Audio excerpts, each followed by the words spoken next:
On nous présente souvent la hausse des frais de scolarité comme étant inévitable.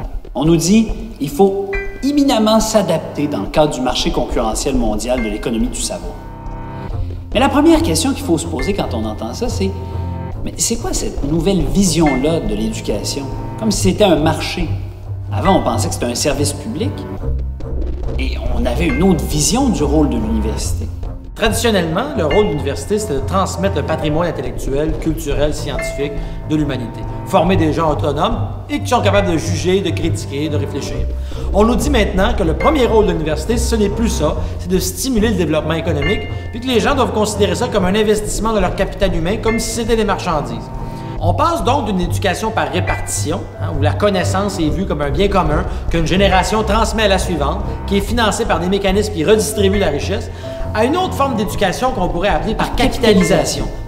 Où en fait l'éducation devient un investissement, une privatisation, un placement individuel.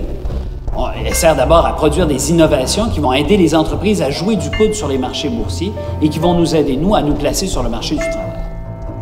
Il y a ici un débat entre deux visions de base de l'éducation et là-dedans, la hausse des frais de scolarité, c'est juste un symptôme.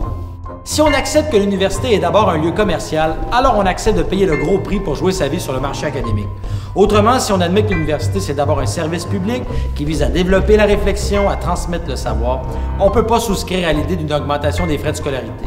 Au contraire, un véritable service universel accessible suppose qu'on réduise les frais, voire même qu'on les abolisse. C'est la gratuité scolaire. C'est un choix qu'on ne peut pas faire à la légère. Il s'agit pas seulement d'un choix comptable, et ça concerne au fond le type de société dans lequel on veut vivre.